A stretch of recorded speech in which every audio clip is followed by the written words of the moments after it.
तर फक्त तुम्हाला मार्क्सच विचारले जातात. 10वीला किती होते, 12वीला किती होते, डिग्रीला किती आहेत? मी माझ्या मुलांना एक खूप फनी ट्रिक सांगितलेली याच्यावरती, हां. की म्हटलं पुढच्या 4 वर्षात तुमच्या घरी कोणी ना कोणी येणार आहेत बरोबर.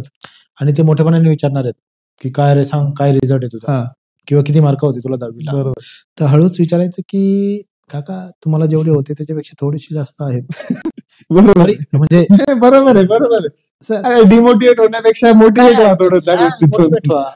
कुठल्याही फील्डमध्ये जाऊ देत मुलं. मुलं इतके बेस्ट करतात. बरोबर. आज तुमच्यासारखेच काही मुलं आमचे व्हिडिओ शूटिंग करतात. Okay, nice. खूप छान व्हिडिओ शूटिंग करून फर्स्ट इयरला, सेकंड इयरला, थर्ड इयरला असताना छान पैसा कमवतायत. हो, ऑब्व्हियसली. स्वतःचा पॉकेट मनी त्याच्यावरती काढतायत. खूप मोठी गोष्ट आहे ही. आपण त्याच विषयावर होता, की एक जसं स्टार्टअप, तुम्ही 3 स्टार्टअप सोबत मला वाटतं काहीतरी काम करता स्वतः. काय नॉलेज बेस असला पाहिजे एक स्टार्टअप ओपन करण्यासाठी, किंवा काय फंडिंग्स कसं मॅनेज स्टार्ट प्रोसेस?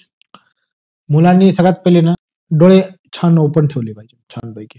बरोबर. आणि समाजातले प्रॉब्लेम्स शोधले पाहिजे सर. म्हणजे आपल्या सोसायटीमध्ये खूप सारे प्रॉब्लेम्स आहेत. तुम्हाला Obviously. प्रोडक्ट काढायचे, कुठलाही प्रोडक्ट. आज एंटरप्रेन्योरशिप किंवा स्टार्टअप म्हणजे काय? स्टार्टअप बरोबर. म्हणजे आपण आपल्या डेव्हलपमेंट मधून काहीतरी आपल्या एखाद्या सोसायटीच्या घटकाला काहीतरी देतोय. तो प्रॉब्लेम ओव्हरकम करण्यासाठी काहीतरी प्रोडक्ट बरोबर. देतोय.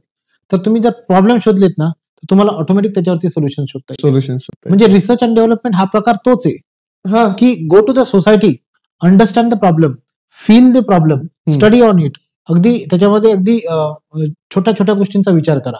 बरोबर. गायडन्स घ्या. आज मुलं बोलत नाहीयेत. मला सगळं माहिती आहे. मी काही बोललो तर माझं आयडिया कुणीतरी काढून घेईल किंवा काय वगैरे वगैरे वगैरे. नाही, तुम्ही तुमच्या सिनियर्स बरोबर बोला, मेंटर्स बोला. यांच्याबरोबर बोलल्याने अजून 2 गोष्टी जिथे तुम्ही फेल होणार आहात ना, ते तुम्हाला इथे आत्ताच बोलून सॉल्व्ह करता येईल. तुम्हाला सॉल्व्ह करता येईल. आणि बिझनेस जर करायचा असेल एखाद्याला, तर मी माझ्या नेहमीच्या भाषणामध्ये नेहमी सांगत असतो, की बिझनेस हा तुमचा 4 वर्ष अगोदर डोक्यात चालला पाहिजे. ओके. त्यानंतर तो सत्यात उतरवा. बरोबर.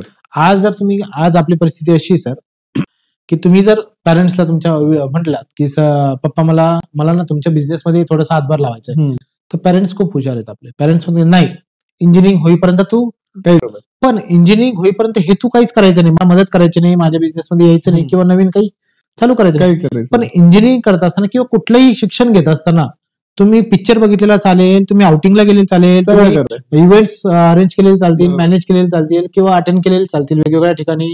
सगळ्या इव्हेंटला तुमची हजेरी कंपल्सरी असती चालेल, पण तुम्ही बिझनेस करायचा नाही, किंवा तुम्ही तुमच्या वडिलांना हातभार लावायचे नाही त्यांच्या कामात. का? तुम्ही कॉलेज करता. ही एकदम रॉंग सिच्युएशन, मेंटॅलिटी एकदम खराब आहे.